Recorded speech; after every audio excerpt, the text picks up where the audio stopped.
জুলাই গণ অভ্যুত্থান স্পষ্ট করে ঘোষণা দিয়েছে যে বাংলাদেশ কোন দেশের কাছে এবং বিশেষভাবে ভারতের যে কর্তৃত্ব আছে বাংলাদেশের উপরে, তার সার্বভৌমত্বের উপরে, এটা কোনোভাবেই আর গ্রহণ করবে না। বাংলাদেশ স্বাধীন সার্বভৌম হিসেবে তার নিজের সিদ্ধান্ত নেবে এবং নিজের জাতীয় স্বার্থের ভিত্তিতেই পৃথিবীর অন্যান্য দেশের সাথে সম্পর্কিত হবে। এইটা জুলাইয়ের গণ অভ্যুত্থানের আকাঙ্ক্ষা। দ্বিতীয় জায়গা হচ্ছে যে বিভাজন, ট্যাগিং, ঘৃণা, নানাভাবে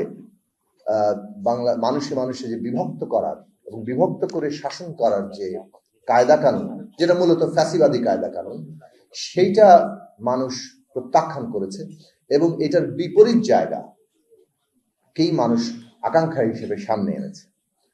আমরা দেখছি দুর্ভাগ্যবশত যে এক ধরনের ট্যাগিং, বিভাজন, ঘৃণা উৎপাদন আওয়ামী লীগ ফ্যাসিস্ট আমলে চলেছে।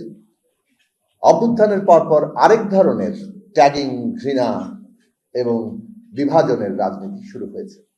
কিন্তু এইটা স্পষ্ট করা দরকার যে আমাদের সামাজিক এবং সাংস্কৃতিক জীবনে নাগরিকের মর্যাদার জায়গা থেকে এই যে বিভাজন, ঘৃণা এবং ট্যাগিং এর রাজনীতি, সেইটাকে মানুষ প্রত্যাখ্যান করেছে। তৃতীয় জায়গাটা গুরুত্বপূর্ণ, অর্থনৈতিকভাবে মানুষের সমতার প্রশ্নটা, সুযোগের সমতা অন্তত পক্ষে সেইটা মানুষ সামনে আনার চেষ্টা করেছে। এই যে লুটপাটের যে ভয়ঙ্কর চেহারা দেখেছি, সেটার বিপরীতে মানুষ অবস্থান গ্রহণ করেছে। চতুর্থত, এই সবগুলো নিশ্চিত করার জন্য একটা দেশের রাজনৈতিক ব্যবস্থা যদি উপযোগী না হয়, সকলকে ধারণ করার জায়গা না থাকে, তাহলে এটা পারা যায় না। জাতীয় ঐক্য কেবল একটা স্লোগানে পরিণত হয়, রেটরিকে পরিণত হয়, যতক্ষণ না পর্যন্ত জাতীয় ঐক্য তৈরি করার বাস্তব রাজনৈতিক ব্যবস্থাটা তৈরি হচ্ছে।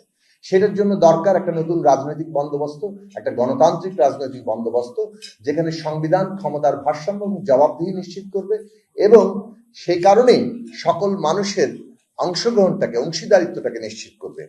এই জায়গাটাই আমাদের চ্যালেঞ্জের জায়গা। এই সবকিছুর মধ্যে দিয়ে একটা জিনিস প্রতিষ্ঠিত হয়, সেটা হচ্ছে জাস্টিস, যেটা রাষ্ট্রের ভিত্তি। রাষ্ট্র গড়ে ওঠে ন্যায় বিচারের উপরে। যে রাষ্ট্র ন্যায় বিচার দিতে পারে না, তার সেটা থাকে না।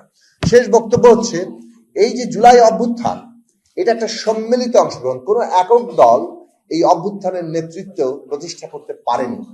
এটা সকলে মিলে ছাত্র, শ্রমিক, জনতার অভ্যুত্থান হিসেবে সামনে এসেছে।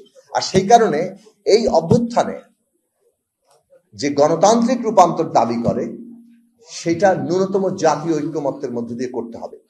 পদ্ধতিগত এই জায়গাটাকে যদি আমরা বিবেচনায় না নিই, তাহলে আমাদের যার যার ইচ্ছা আমরা চাপিয়ে দিতে চেষ্টা করব, কিন্তু আমাদের সেই বাস্তব রাজনৈতিক শর্ত সৃষ্টি হয়নি। ইচ্ছা খুব ভালো, রাজনৈতিক প্রচারও ভালো, কিন্তু এটাকে নিয়ে শেষ পর্যন্ত চাপিয়ে দেওয়ার চেষ্টা সংঘাত তৈরি করবে এবং ফ্যাসিস্ট এবং তার দেশি বিদেশি প্রভুদেরকে এইখানে সুবিধা করে দিবে।